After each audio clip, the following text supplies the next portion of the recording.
በኦሮሚያ ክልል ምስራቅ አርሲ ዞን በንጹሃን የኦርቶዶክስ ሃይማኖት ተከታዮች ላይ ግድያና ጥቃት የፈጸሙ አካላትን መንግስት ተጠያቂ እንዲያደርግ የፖለቲካ ፓርቲዎችና ሃይማኖት ተቋማት ጠየቁ። የኢትዮጵያ ኦርቶዶክስ ተዋሕዶ ቤተክርስቲያን ቋሚ ሲኖዶስ ሐዘኑን አስመልክቶ የካቲት 22 ቀን ባወጣው መግለጫ ከዚህ ቀደም በአርሲ ሀገረ ስብከት በርካታ የእምነቱ ተከታዮች ሕይወታቸው መጥፋቱን፣ ቀሪዎቹ ደግሞ ከቤት ንብረታቸው ተፈናቅለው በችግር ላይ ሕይወታቸውን እየገፉ መሆኑን አስታውሷል። በቀድሞው ችግር ምክንያት የሃይማኖቱ ተከታዮች በሐዘን ላይ ባሉበት ሁኔታ ሲኖዶሱም ከሐዘን ባልተጽናናበት ሁኔታ ጥቃቱ በአዲስ መልክ ቀጥሎ ለ21 ሰዎች ንጹሃን ሕይወት መጥፋትና ለቀሪዎቹ ደግሞ መታገትና መሰወር ምክንያት ሆኗል ብሏል። ከ10 በላይ የአባወራዎች ቤት ንብረት መቃጠሉንም ሲኖዶሱ በመግለጫው አመላክቷል። አስነዋሪ ድርጊት ሲል ሲኖዶሱ የገለጸውን ይህን የግድያ ወንጀል የፈጸሙ አካላት በሃይማኖት ስም ይፈጽሙት እንጂ የሃይማኖት ሰዎች አይደሉም ሲሉ አስረድተዋል። የወንጀሉ ድርጊትም ዓላማ ለረጅም ዘመናት ተባብረው አብረው በኖሩት የሃይማኖት ተቋማት መካከል ግጭት መፍጠር ስለሆነ የሁሉም ሃይማኖት ተከታዮች ድርጊቱንና ድርጊት ፈጻሚዎችን እንዲያወግዙ ጠይቋል። በተደጋጋሚ በዞኑ እየተፈጸመ ያለው አሰቃቂ ግድያ የሃይማኖቱ ተከታዮች ስርዓተ አምልኮ የመፈጸምን ህገ መንግስታዊ መብታቸውን የሚጋፋ በመሆኑ የክልልና የፌዴራል መንግስት መፍትሄ እንዲሰጡበት ጠይቋል።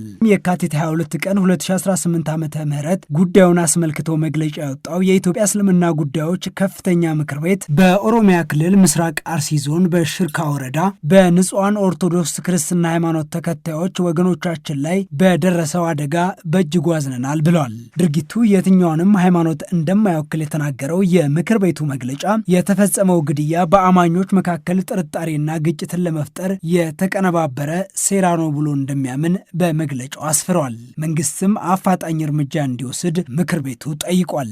መያድ ኢህአፓና እናት ፓርቲን የያዘው የትብብር ለኢትዮጵያ አንድነት ቅንጅትም ጉዳዩ በእጅጉ እንደሚያሳስበው ተናግሯል። አቶ አብርሃም ጌጡ የትብብሩ ፕሬዝደንት ናቸው። በኢትዮጵያ ምድር ውስጥ ማንኛውም የትኛውም ዜጋ በሰላም የመኖር መብት አለው። ያን መብቱን የሚያስረግጥለት መንግስት ተጠያቂነትና ኃላፊነት አለበት። በዚህ ስልጣን አለው፣ ተጠያቂም ነው፣ ኃላፊነትም አለ። አቶ አብርሃም የአርሲው ጥቃት ተደጋጋሚ መሆኑን ጠቅሰው የሰዎችን በሰላም ወጥቶ የመግባት መብት መንግስት እንዲያስከብር ጠይቀዋል። አሁንም ጥሪ እናደርጋለን። ስለዚህ አርሲ ላይ የሚደረገው ነገር የምንለው ጦርነት ባልተናነሰ ዜጎች ላይ የሚደርስ ግፍ ነው ብለን የምናስበው አትሮሲቲ ነው፣ ግፍ ነው። ስለዚህ ይሄን የአካባቢ ሎካል ገቨርንመንቱ የአካባቢው መንግስትም ሆነ ፌዴራል መንግስቱ ጣልቃ ገብቶ ይህን አጣርቶ ይህን የሚያደርጉ ወንጀለኞችን ወደ ፍርድ አደባባይ ማያመጣ ኃላፊነታቸውን ያልተወጡትን የመንግስት ባለስልጣኖችን ወደ ፍትህ አደባባይ ማያመጣ ከሆነ ፌዴራል መንግስቱ ተጠያቂ ነው የሚሆነው። ቢኮዝ በኢትዮጵያ ምድር ውስጥ በኢትዮጵያ ሰማይ ስር ብያለሁ ቅድም በኢትዮጵያ ግዛት ውስጥ መንግስት በዜጎች